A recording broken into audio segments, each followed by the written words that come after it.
22 साल की एक लड़की ने पूरी दुनिया में भारत का नाम ऊंचा कर दिया। पेरिस ओलंपिक में मेडल जीतने वाली मनु भाकर की हर जगह चर्चा हो रही है। मनु भाकर ने 10 मीटर एयर पिस्टल शूटिंग में ब्रॉन्ज मेडल जीता। कुछ लोग तो मनु भाकर नहीं कह रहे हैं, ये मनु धाकड़ है जिसने धाकड़ प्रदर्शन किया है। यह भारत के लिए गर्व का बहुत बड़ा पल है क्योंकि पूरे 12 साल के इंतजार के बाद ओलंपिक्स की शूटिंग में भारत ने कोई मेडल जीता। मनु भाकर की यह जीत इसलिए भी ऐतिहासिक है क्योंकि वो ओलंपिक्स मेडल जीतने वाली पहली भारतीय महिला शूटर बन गई। इससे पहले शूटिंग में सभी मेडल्स पुरुष खिलाड़ियों को मिले थे और आपको जानकर हैरानी होगी कि मनु भाकर को लेकर यह माना जा रहा था कि वो भारत के लिए ओलंपिक में मेडल जरूर जीतेंगी क्योंकि ओलंपिक के क्वालिफाइंग राउंड में ही वो टॉप 3 प्लेयर में चल रही थी। हरियाणा की रहने वाली मनु भाकर ने इस जीत के लिए बहुत मेहनत की। पिछले 3 साल से लगातार 12-12 घंटे शूटिंग की प्रैक्टिस की। शरीर को फिट रखने के लिए शूटिंग रेंज के बाहर जिम में घंटों वर्कआउट किया। लेकिन इस जीत के लिए उनकी मेहनत के अलावा सनातन की शक्ति और भगवत गीता के रोल की भी बड़ी चर्चा हो रही है। आपको जानकर आश्चर्य होगा कि फाइनल मैच के आखिरी राउंड में भगवत गीता के एक श्लोक ने मनु भाकर की जीत को पक्का कर दिया था क्योंकि पिछले ओलंपिक में मनु भाकर के साथ ऐसी घटना हुई थी जिससे वो ऑलमोस्ट डिप्रेशन में चली गई थी। लेकिन इस बार भगवत गीता से मिली सीख ने उनकी जीत का रास्ता पक्का कर दिया। मेडल जीतने के बाद दिए एक इंटरव्यू में मनु से पूछा गया कि फाइनल शॉट के समय आपके दिमाग में क्या चल रहा था। इस सवाल के जवाब में मनु भाकर ने कहा कि मैंने गीता बहुत पढ़ी, इसलिए मेरे दिमाग में चल रहा था कि वो करो जो आप कर सकते हो और मैंने वही किया। अपना सर्वश्रेष्ठ करो और बाकी सब भगवान पर छोड़ दिया।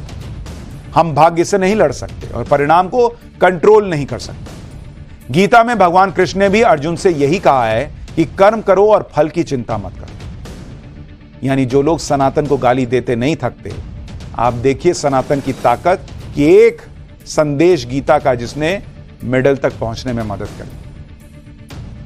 मनु भाकर ने यह भी कहा कि वो रोजाना गीता के श्लोक पढ़ती हैं। गीता से ही उनको आगे बढ़ने और कर्म करने की प्रेरणा मिलती है। मनु भाकर की जीत में भगवत गीता का कितना बड़ा रोल है, इसके बारे में मनु का क्या कहना है वो भी सुनिए। इसके बाद आपको बताऊंगा कि पीएम मोदी ने यह क्यों कहा कि पिछले ओलंपिक में मनु भाकर के साथ धोखा हो गया। मेरे एक मेडिटेशन गुरु हैं जो मैं सोने से पहले उनके साथ थोड़ा सा मेडिटेशन करके ही मैं सो जाती हूँ। So it has help me. मेरा स्लीप क्वालिटी काफ़ी इम्प्रूव हो गया है और कहते हैं कि जब आपकी नींद अच्छी हो तो आपका फोकस अपने आप अच्छा हो जाता है। तो उससे मुझे काफ़ी फ़ायदा हुआ है। और दूसरी चीज़, वो मुझे हमेशा रोज़ 2 गीता के श्लोक बताते हैं और उनका मतलब अच्छे से बताते हैं।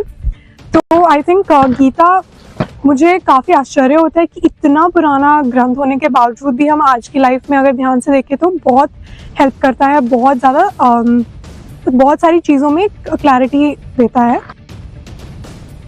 यानी मनु भाकर की अपनी मेहनत तो है ही है, लेकिन भगवत गीता के जरिए जो उन्हें एक, क्योंकि इसमें बड़ा कंसंट्रेशन की जरूरत होती है, दिमाग को शांत रखने की जरूरत होती है शूटिंग में, उसमें बड़ी मदद मिली।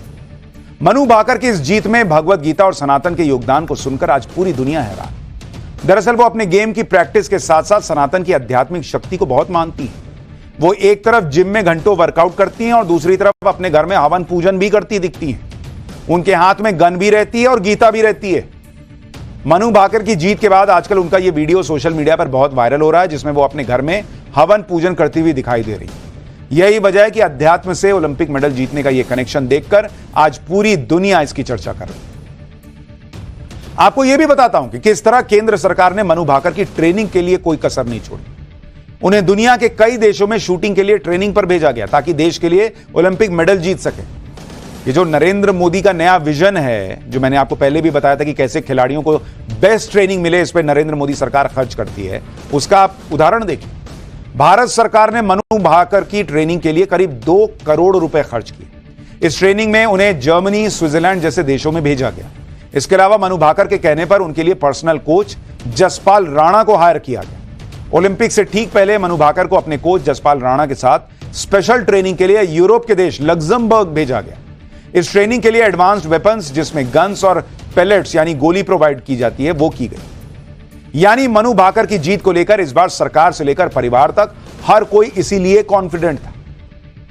यह वो देश है जहां क्रिकेट छोड़कर बाकी खिलाड़ियों को तो कुछ समझा नहीं जाता था। नरेंद्र मोदी ने 2014 के बाद वो पूरी तस्वीर बदल दी और खिलाड़ियों में भी कॉन्फिडेंस बढ़ा।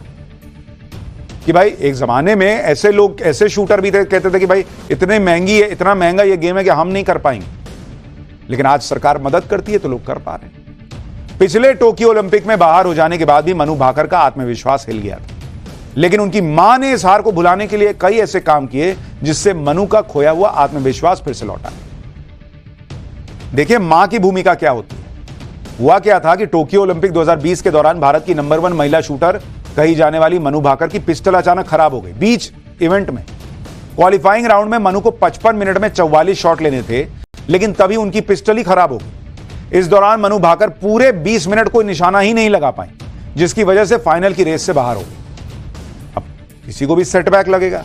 मनु भाकर को बहुत आलोचनाओं का भी सामना करना पड़ा। इसके बाद जब वो भारत लौटी तो इतनी उदास हो गई कि उनकी मां सुमेधा भाकर को बड़ी चिंता होने लगी कि बेटी का क्या होगा, भाई ये तो इतनी डिप्रेशन में चली गई है।